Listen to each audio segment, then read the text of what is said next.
ಎಲ್ಲರಿಗೂ ನಮಸ್ತೆ. ಇವತ್ತಿನ ಮಾಹಿತಿ ನೋಡ್ಕೊಂಬರೋಣ. ಮನೆಯಲ್ಲಿ ಎಷ್ಟು ದೇವರ ವಿಗ್ರಹ ಇಟ್ಟರೆ ಮಂಗಳಕರ ಎನ್ನುವುದು ನಿಮಗೆ ಗೊತ್ತಾ? ಮನೆಯಲ್ಲಿ ದೈವಶಕ್ತಿ ನೆಲೆಸಬೇಕಾದರೆ ಮೊದಲು ನೀವು ಎಷ್ಟು ದೇವರ ವಿಗ್ರಹವನ್ನಿಟ್ಟಿದ್ದೀರಿ ಎಂದು ನೋಡಿಕೊಳ್ಳಿ. ಮನೆಯಲ್ಲಿರುವ ದೇವರ ವಿಗ್ರಹಗಳ ಸಂಖ್ಯೆಯಿಂದಲೂ ನಮಗೆ ಮಂಗಳಕರವಾಗುವುದು. ದೈವಶಕ್ತಿ ಎನ್ನುವುದು ಪವಿತ್ರವಾದ ಭಾವನೆ. ದೇವರಿದ್ದಾರೆ ಎನ್ನುವ ಒಂದು ನಂಬಿಕೆಯನ್ನು ಹೊಂದಿದ್ದರೆ ಸಾಕು, ಮನುಷ್ಯನಿಂದ ಅಹಿತಕರವಾದ ಘಟನೆಗಳು ನಡೆಯುವುದು ಕಡಿಮೆಯಾಗುತ್ತದೆ. ಕಣ್ಣಿಗೆ ಕಾಣದ ಆ ಮಹಾನ್ ಶಕ್ತಿಯಿಂದಲೇ ಇಂದು ಜನರಿಗೆ ಮಂಗಳವಾಗುತ್ತಿದೆ ಎನ್ನಬಹುದು. ಮನುಷ್ಯನಿಗೂ ಸಾಕಷ್ಟು ತಂತ್ರಜ್ಞಾನ ಹಾಗೂ ವಿಜ್ಞಾನ ಕ್ಷೇತ್ರದಲ್ಲಿ ಮುಂದಿದ್ದಾನೆ. ತನ್ನ ಜೀವನದಲ್ಲಿ ವಿಕಾಸವನ್ನು ಹೊಂದಿದ್ದಾನೆ ಎಂದಾದರೆ ಅದು ದೈವಶಕ್ತಿಯ ಅನುಗ್ರಹದಿಂದಲೇ ಎಂದು ಹೇಳಬಹುದು. ಈ ನಿಟ್ಟಿನಲ್ಲೇ ಇಂದು ಅನೇಕ ಜನರು ಒಂದೊಂದು ಬಗೆಯಲ್ಲಿ ತಮ್ಮ ದೇವರನ್ನು ನೆನೆಯುತ್ತಾರೆ. ವಿವಿಧ ಅವತಾರಗಳಲ್ಲಿ ದೇವರನ್ನು ಕಾಣುತ್ತಾರೆ. ಇದು ಅವರಿಗೆ ಸಿಗುವ ಮಾನಸಿಕ ನೆಮ್ಮದಿಯ ಒಂದು ಪರಿಯೂ ಹೌದು. ಯಾವ ವ್ಯಕ್ತಿ ತಮ್ಮ ಕರ್ಮಫಲಗಳಿಗೆ ಅನುಗುಣವಾಗಿ ಭವಿಷ್ಯವನ್ನು ಅಥವಾ ಸನ್ನಿವೇಶವನ್ನು ಅನುಭವಿಸುತ್ತಾ ಸಾಗುತ್ತಾನೆ, ತಪ್ಪು, ಮೋಸ, ವಂಚನೆ, ದ್ರೋಹಗಳಂತಹ ಕೆಟ್ಟ ಕೆಲಸಗಳನ್ನು ಎಸಗುವುದರಿಂದ ಸಾಕಷ್ಟು ನೋವನ್ನು ಅನುಭವಿಸುವನು. ಅದೇ ಸದಾಚಾರ ಮತ್ತು ಸದ್ಗುಣಿಯಾಗಿದ್ದರೆ ಅವನ ಜೀವನವು ಸಂತೋಷ ಹಾಗೂ ಸುಖದಿಂದ ಕೂಡಿರುತ್ತದೆ. ಜೀವನದಲ್ಲಿ ನೆಮ್ಮದಿ ಎನ್ನುವುದು ಪಡೆದುಕೊಳ್ಳುವವನು. ಯಾರು ದೈವಶಕ್ತಿಯ ಬಗ್ಗೆ ನಂಬಿಕೆಯನ್ನು ಕಳೆದುಕೊಳ್ಳುವನೋ ಅವನಿಗೆ ಜೀವನವು ಬೇಸರ ಹಾಗೂ ಚಿಂತೆಯಿಂದ ಕೂಡಿರುತ್ತದೆ. ಒಂದು ತಂದೆ ತಾಯಿಯ ರೂಪದಲ್ಲಿ, ಗುರುಗಳ ರೂಪದಲ್ಲಿ. ದೈವಶಕ್ತಿ ಕಣ್ಣಿಗೆ ಕಾಣದೇ ಇರಬಹುದು, ಆದರೆ ಎಲ್ಲೆಲ್ಲಿ ಸತ್ಯ, ಧರ್ಮ, ಮುಗ್ಧತೆ, ಪ್ರೀತಿ ಇರುತ್ತದೆಯೋ ಅಲ್ಲೆಲ್ಲವೂ ದೇವರಿದ್ದಾನೆ ಎಂದು ಹೇಳಲಾಗುವುದು. ತಂದೆ ತಾಯಿಯ ರೂಪದಲ್ಲಿ, ಗುರುಗಳ ರೂಪದಲ್ಲಿ, ಸ್ನೇಹಿತರ ರೂಪದಲ್ಲಿ, ಋಷಿ ಮುನಿಗಳ ರೂಪದಲ್ಲಿ ನಾವು ದೇವರನ್ನು ಕಾಣಬಹುದು. ಅವರಲ್ಲಿರುವ ಸತ್ಯ, ಜ್ಞಾನ, ನಿಸ್ವಾರ್ಥ ಪ್ರೀತಿಯು ನಮಗೆ ದೇವರ ದರ್ಶನ ಮಾಡಿಸುವುದು. ದೇವರು ಒಬ್ಬನೇ, ಆತನ ರೂಪಗಳು ಹಲವಾರು ಎನ್ನುವುದು ಸಾಮಾನ್ಯವಾಗಿ ಎಲ್ಲರೂ ತಿಳಿದಿರುವ ಸತ್ಯ ಸಂಗತಿ. ಹಾಗಾಗಿಯೇ ಸಾಕಷ್ಟು ಜನರು ದೇವರ ಆರಾಧನೆಯನ್ನು ವಿವಿಧ ರೂಪದಲ್ಲಿ ಕೈಗೊಳ್ಳುತ್ತಾರೆ. ಎರಡನೆಯದಾಗಿ ದೇವರ ಚಿತ್ರಗಳಿಗೆ ಅಥವಾ ವಿಗ್ರಹಗಳಿಗೆ ಪೂಜೆ.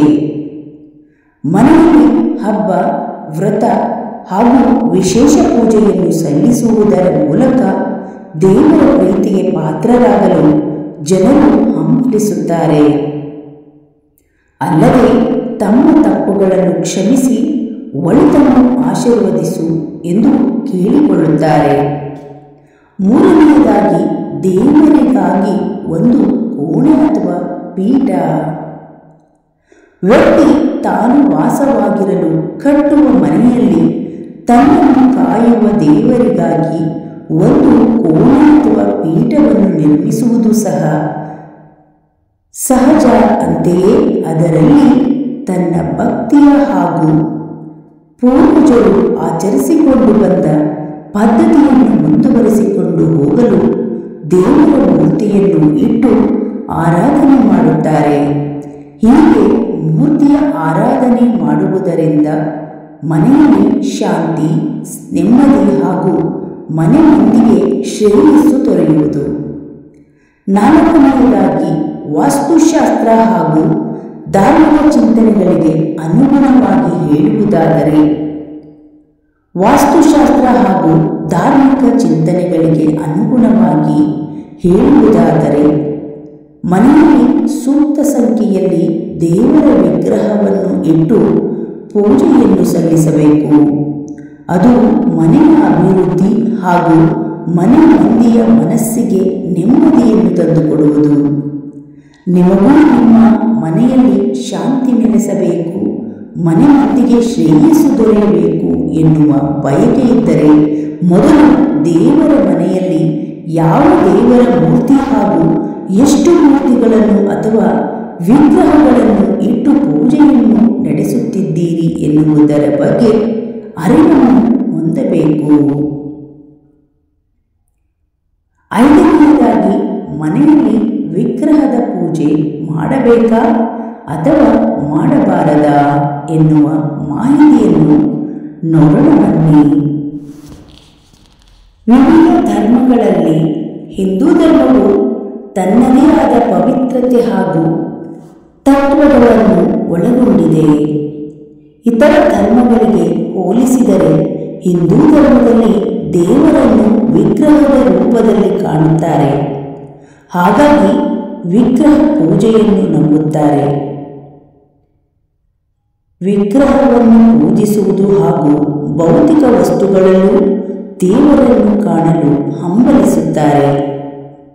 6ನೇದಾಗಿ, ಹಿಂದೂಗಳು ಮೂರ್ತಿ ಪೂಜೆಯನ್ನು ಏಕೆ ನಂಬುತ್ತಾರೆ? ನಮ್ಮ ಜೀವನದ ಅಭಿವೃದ್ಧಿ ಹಾಗೂ ಮುಂದುವರಿಯುವಿಕೆ ಎಲ್ಲವೂ ದೇವರ ಆಶೀರ್ವಾದದಿಂದಲೇ ನೆರವೇರುವುದು. ಆ ಒಂದು ಅದ್ಭುತ ಶಕ್ತಿಯು ಮೂರ್ತಿಯ ರೂಪದಲ್ಲಿರುವ ದೇವರು ಪ್ರೇರೇಪಿಸುತ್ತಾನೆ ಎನ್ನುವ ಬಲವಾದ ನಂಬಿಕೆಯನ್ನು ಹೊಂದಿದ್ದಾನೆ. ಮೂರ್ತಿ ಆರಾಧನೆಯಿಂದ ನಮ್ಮ ಕಷ್ಟಗಳು ಕರಗುತ್ತವೆ. ಉತ್ತಮ ಮಾರ್ಗದಲ್ಲಿ ನಡೆಯಲು ನಮಗೆ ಉತ್ತೇಜನ ನೀಡುತ್ತದೆ. ಮುಂದಿನದಾಗಿ, ಶಾಸ್ತ್ರ ಏನನ್ನು ಹೇಳುತ್ತದೆ?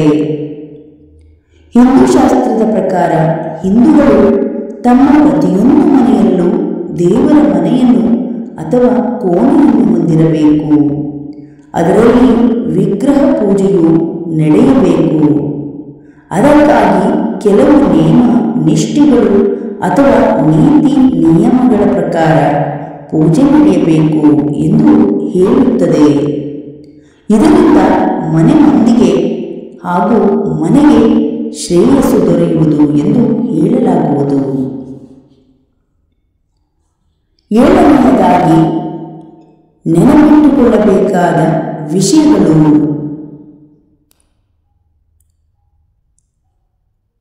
ಮನೆಯ ವಾಸ್ತು ಹಾಗೂ ದೇವರ ಮನೆ ಅಲ್ಲಿ ಪೂಜೆಯ ಸಂಗತಿಗಳ ಬಗ್ಗೆ ಸಾಕಷ್ಟು ಜ್ಞಾನವನ್ನು ಹೊಂದಿರಬೇಕು.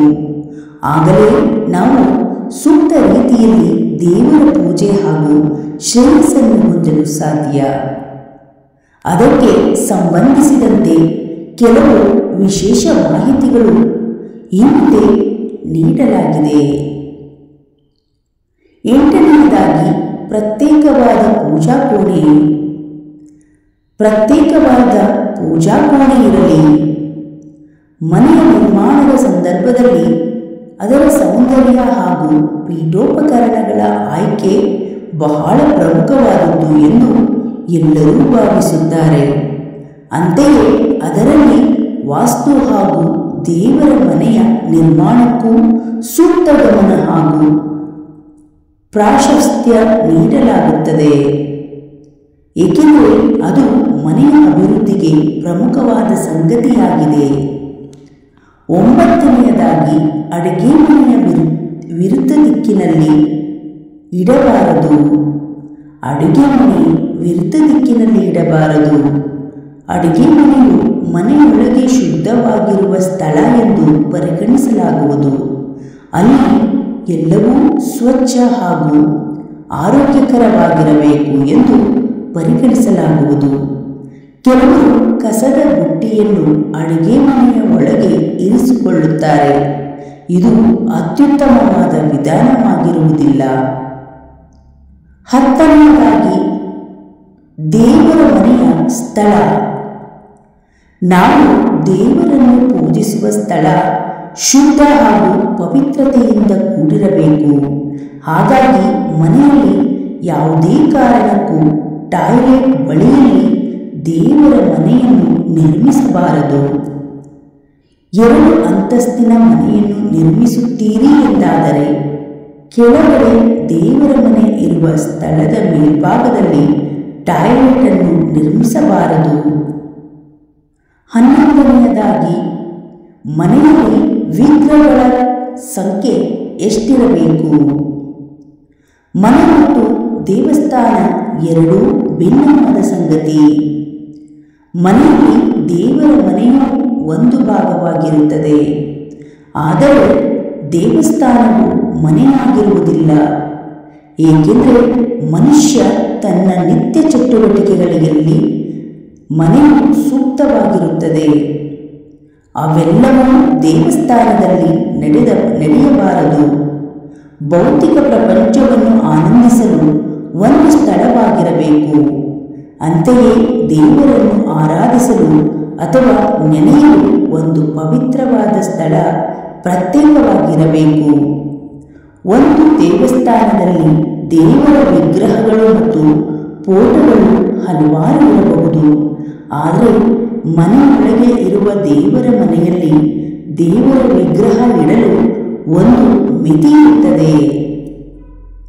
12ನೇದಾಗಿ, ಮನೆಯಲ್ಲಿ ವಿಗ್ರಹಗಳ ಪೂಜೆ ಹೀಗಿರಲಿ. ಮನೆಯಲ್ಲಿರುವ ದೇವರ ಕೋಣೆಯಲ್ಲಿ ಒಂದೇ ದೇವತೆಯ 3 ವಿಗ್ರಹಗಳನ್ನು ಇಡಬಾರದು. ಅದೇ ರೀತಿ ದುರ್ಗಾ, ಲಕ್ಷ್ಮಿ, ಸರಸ್ವತಿಯ 3 ವಿಗ್ರಹಗಳನ್ನು ಇಡಬಹುದು. ಒಂದೇ ದೇವಿಯ 3 ವಿಗ್ರಹವನ್ನು ಇಟ್ಟರೆ ಮನೆಯೊಳಗಿನ ಕೆಟ್ಟ ಶಕ್ತಿಯು ಆಹ್ವಾನವಾಗುತ್ತದೆ. ಸಂಪತ್ತು ಮತ್ತು ಸಮೃದ್ಧಿಯು ಕೆಳಮುಖವಾಗುವುದು. 13ನೇದಾಗಿ, ಗಣೇಶನ 3 ವಿಗ್ರಹಗಳು ಮನೆಯೊಳಗೆ 3 ಗಣೇಶನ ವಿಗ್ರಹ ಅಥವಾ ಚಿತ್ರಗಳನ್ನು ಇಟ್ಟು ಪೂಜೆ ನಡೆಸಬಾರದು. ಅದು ಮನೆಯೊಳಗೆ ಅಸಭ್ಯ ಘಟನೆಯನ್ನು ಆಹ್ವಾನಿಸುತ್ತದೆ ಎಂದು ಧರ್ಮಗ್ರಂಥಗಳು ಹೇಳುತ್ತದೆ. 2 ಶಿವಲಿಂಗ ಮನೆಯಲ್ಲಿ 2 ಶಿವಲಿಂಗ, 1 ಶಿವಲಿಂಗವನ್ನು ಇಟ್ಟು ಪೂಜೆ ಮಾಡಬೇಕು. 2 ಶಿವಲಿಂಗದ ಪೂಜೆ ನಡೆಸಬಾರದು. 1 ಶಿವಲಿಂಗವನ್ನು ಇಟ್ಟು ಪೂಜೆ ಮಾಡುವುದಾದರೆ ಅನೇಕ ನಿಯಮಗಳನ್ನು ಅನುಸರಿಸುವುದರ ಮೂಲಕ ಪೂಜೆಯನ್ನು ಸಲ್ಲಿಸಬೇಕಾಗುವುದು. ಆಗಲೇ ಉತ್ತಮ ಫಲಗಳು ದೊರೆಯುವುದು. 14ನೇದಾಗಿ, ವಿಗ್ರಹಗಳು ಮತ್ತು ಭಾವಚಿತ್ರಗಳು. ಮನೆಯೊಳಗೆ ದೇವರ ಭಾವಚಿತ್ರಗಳನ್ನು ಇಟ್ಟಿದ್ದರೆ ಅದರ ಕೆಳಗೆ ಆಯಾ ದೇವರ ವಿಗ್ರಹವನ್ನು ಇಟ್ಟು ಪೂಜೆ ಮಾಡಬಹುದು. ಅನುಚಿತ ರೀತಿಯಲ್ಲಿ ವಿಗ್ರಹಗಳ ಜೋಡಣೆ ಹಾಗೂ ಪೂಜೆ ಕೈಗೊಳ್ಳುವುದು ಮನೆ ಮಂದಿಯ ನಡುವೆ ಅಪಶ್ರುತಿಯನ್ನು ಸೃಷ್ಟಿಸುತ್ತದೆ. ಸ್ನೇಹಿತರೆ, ವಿಗ್ರಹಗಳ ಈ ಎಲ್ಲ ಮಾಹಿತಿಗಳು ನಿಮಗೆ ಇಷ್ಟವಾದಲ್ಲಿ ಒಂದು ಲೈಕ್ ಮಾಡಿ, ಈ ವಿಡಿಯೋವನ್ನು ಶೇರ್ ಮಾಡಿ. ಇನ್ನಷ್ಟು ವಿಡಿಯೋಗಳಿಗಾಗಿ ನಮ್ಮ ಚಾನಲನ್ನು ಸಬ್ಸ್ಕ್ರೈಬ್ ಮಾಡಿಕೊಳ್ಳಿ. ಮತ್ತೆ ಮುಂದಿನ ಮಾಹಿತಿಯೊಂದಿಗೆ ಸಿಗೋಣ. ಅಲ್ಲಿಯವರೆಗೂ ಧನ್ಯವಾದಗಳು.